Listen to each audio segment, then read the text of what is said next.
Lo que hicieron fue conectarse al sistema de drenaje de Paraíso Tabasco. Así que cada vez que ves inundada la refinería, cuando se desagua, como nos dijo la secretaria Nal, en media hora, se termina inundando el municipio. Así que terminas mandando a la gente bajo el agua para poder salvar la refinería. Sexenio difícilmente iniciarán la producción de barriles en Dos Bocas. Sí, muy probablemente, y por eso cuando mucha gente pregunta o dice, ¿cuándo sale el primer barril? No se trata del primer barril. Se trata de cuándo tenemos la refinería operando a un 70, 80, idealmente a un 100%. De eso es de lo que se trata. Hay que entenderlo a veces esto como una parte de un proceso. No puedes tener de pronto, ya tengo mi motor y a ver, ya está funcionando un auto. No, un auto es mucho más que un motor. Necesitas la parte de la suspensión, necesitas el sistema eléctrico y necesitas que todo eso funcione de manera armónica para poderte transportar. Poco y flaco favor haríamos que de pronto la refinería funciona un mes, nos tenemos que parar 6 meses o un año, como ocurrió con la línea 12 del metro, para volverlo a echar a andar. Pero todo esto no era previsible. Totalmente previsible. Y eso tiene que ver con una buena planeación. Y eso nos lleva de nuevo al origen de la mentira. Para iniciar Dos Bocas, porque hay que entenderlo, de los primeros errores y crímenes ambientales que ocurrieron fue desmontar los 500 hectáreas en Dos Bocas, que era manglar. Se tira, se le pone una multa, no a Pemex, sino a la empresa que lo había hecho. Después, y se los platico, a esa empresa le revocaron la multa, ya no tuvo que pagar nada.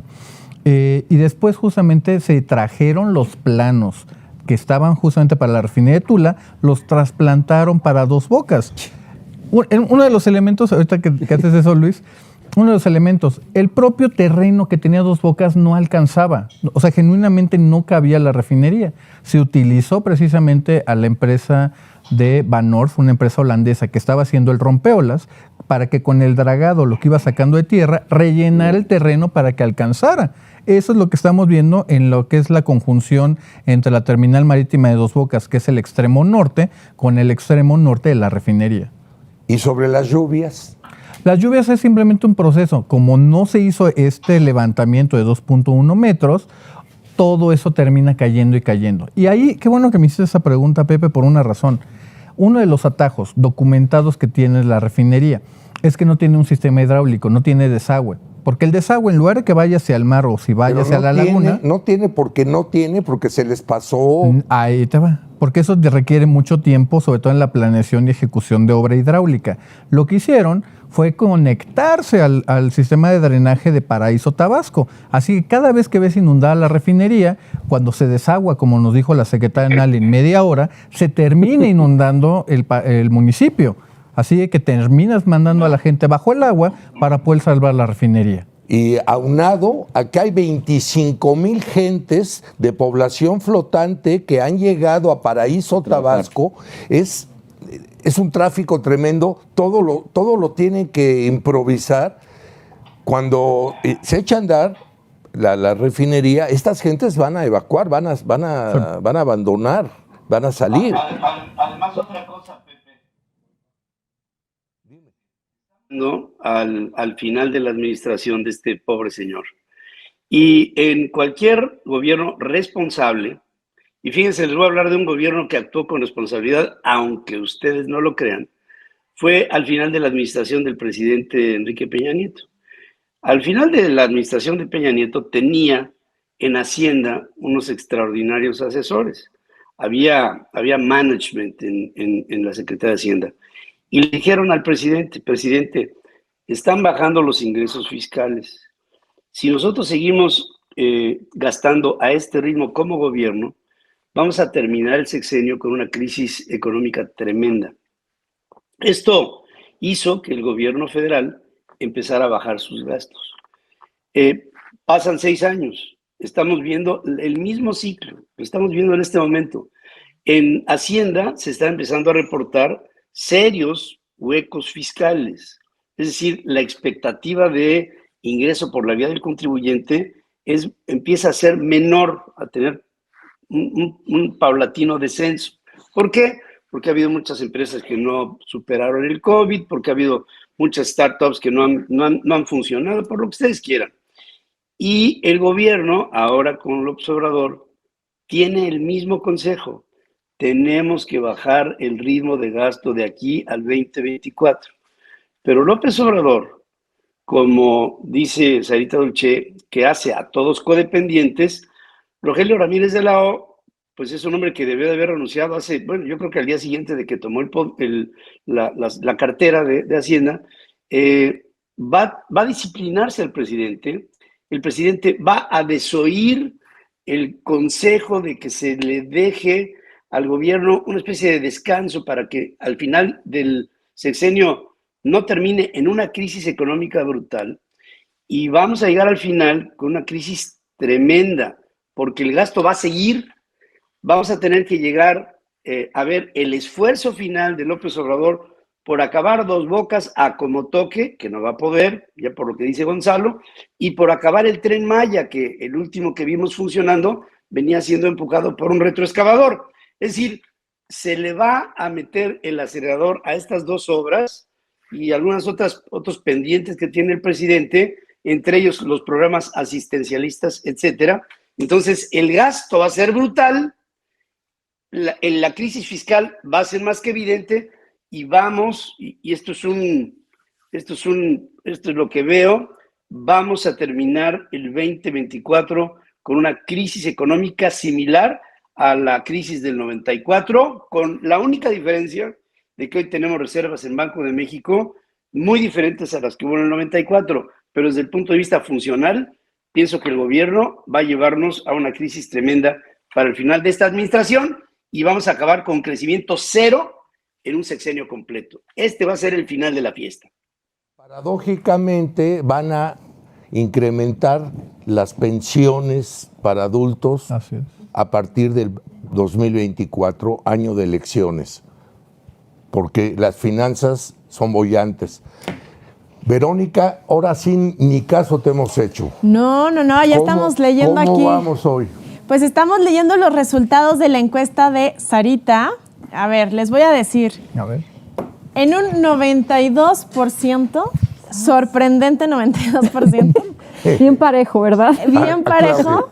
La gente dice que Claudia es la corcholata más condependiente de AMLO. Tenemos aquí algunos comentarios que ponen el orden específico, como el de Berta Lucía, que dice primero Claudia, luego Jorge y luego Adán. Claudia, Adán, Marcelo, Monreal y de quinta la Vilchismosa. Tenemos también el de Juana Mezcua, Gatell, que mira, es atípico porque puso a Gatell primero. Gatell, Claudia y Adán Augusto. Gracia Inés, Claudia, Patán Augusto, Castellum. José Manuel Frías, Claudia, Adán Augusto, Mengel. Y luego en cuarto el carnal Marcelo, pero todos lambiscones. Rodolfo Telles, Claudia, Adán y Alcocer. Josefina Gómez, Sheinbaum, Adán Augusto y en tercero Gatell, en cuarto Ebrard. Entonces, pues no estuvo tan peleado el primer lugar, en el segundo Hasta y tercero sí. No. Carlitos, tú sí, no dijiste sí tu cambiaba. opinión. Claudia. Ay, no se oye. No se No oye. sé ni qué No onda. te oímos. No te Es oímos. que no sé No, cuál fue la encuesta. no te oímos. Con señas. No sé, pero Así como el ¿Ya me la oyen? mañanera. ¿me oyen?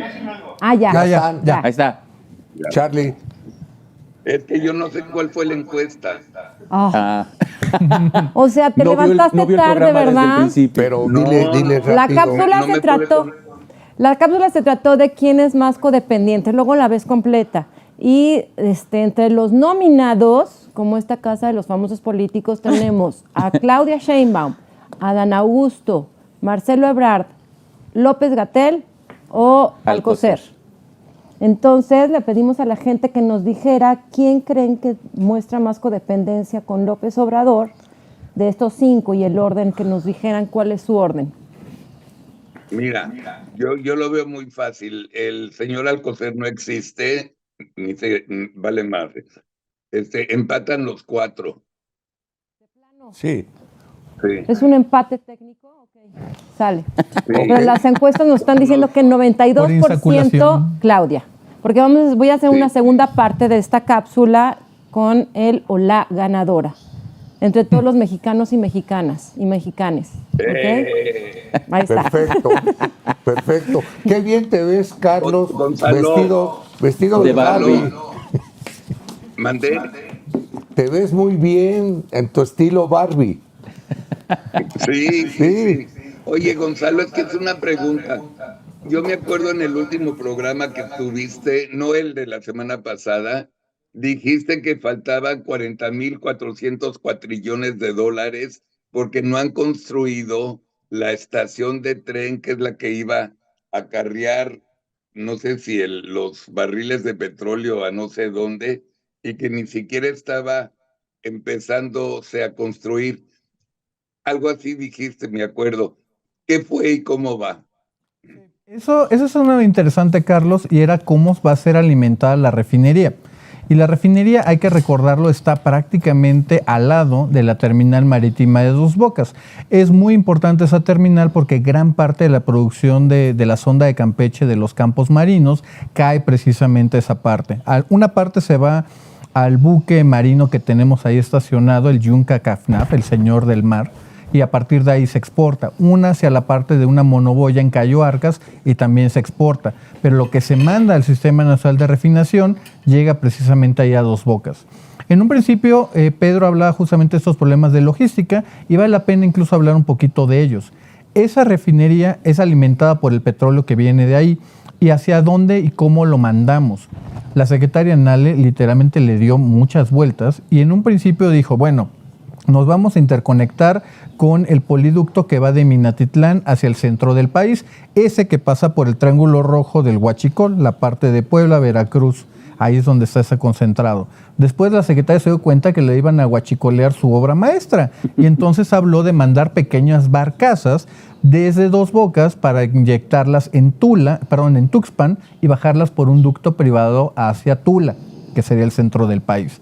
Y al final, al día de hoy, el proyecto va en que se van a interconectar precisamente a Minatitlán y de ahí mandarlo. Así que buena parte de la Soberana va a ser No huachicolero. son distancias Muy grandes. Estamos hablando de poco menos de 80 kilómetros, porque el ducto ya se ha construido y ese es el ducto, como les platicaba, el más huachicoleado de todo el país. En ese caso se van a arriesgar a que van, aparte de la producción de gasolina y de diésel, pues termine justamente en bidones al lado de la carretera.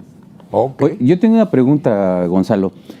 Planteas que más o menos se va a ir, lo proyectas hacia el 2025, más o menos. Sí. Construcción. La construcción. De operación 27. Pero tenemos dos panoramas. Uno que gane el Corcholata y otro que gane alguien de la oposición, quien quede. ¿Qué sería lo más factible en ambos casos? Es decir, si gana Corcholata, que le dé continuidad al proyecto de Dos Bocas, y en el caso de la oposición, que llegue alguien que lo cancele o que sí lo continúe. Esa es una muy buena pregunta y créeme que varios candidatos o suspirantes, como yo los llamo, están pensando en esas opciones. Y es interesante porque el día de hoy te diría, no hay que repetir el error del aeropuerto, del Naim, y a lo mejor vale la pena ya terminar de invertirle y hacerlo. Pero también hay un escenario en el cual tú puedes parar Dos Bocas y tomar todos estos equipos y llevártelos a reconstruir el Sistema Nacional de Refinación. Tomar las coquizadoras que tenemos ahí, mandarlas a Minatitlán. Buena parte de esas plantas, mandarlas a Cadereyta con los graves problemas de contaminación que tiene y solucionar esos problemas. Esos más de 20,000 millones de dólares que le vamos a terminar invirtiendo a Dos Bocas, podríamos distribuirlos y levantar lo que ya tenemos. Obviamente sí sería, y hay que decirlo tal cual, es una decisión política muy fuerte. O sea, imagínate que venga alguien, sobre todo de la oposición, y que cancelara la obra insignia en el corazón de Tabasco, de donde está el presidente, su corazoncito. Es una decisión política muy fuerte, muy, muy fuerte. ¿Y qué tal si te pones a remendar y no salen las cosas como lo planeas y vuelves a incurrir en algo que no corresponda, que lo que trajiste no funciona o no queda? Te voy a decir la opción. Te voy a decir la opción donde creo que justamente, y ahí es una cosa que yo he platicado mucho con la gente del IMCO, sí hay un escenario donde Dos Bocas se vuelve rentable. Y se vuelve justamente rentable haciéndola trabajar muy bien, como ninguna otra de las que tenemos, y cerrar dos refinerías. Cerrar la refinería de Madero y la de Minatitlán. Y por los costos evitados, Dos Bocas se vuelve rentable.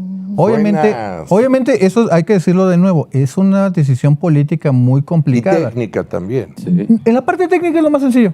Sí. En la parte técnica te diré que es lo más sencillo. El problema es la parte política, porque significa que tienes que mandar a la calle, indemnizarlos a más de 10,000 trabajadores y sus familias.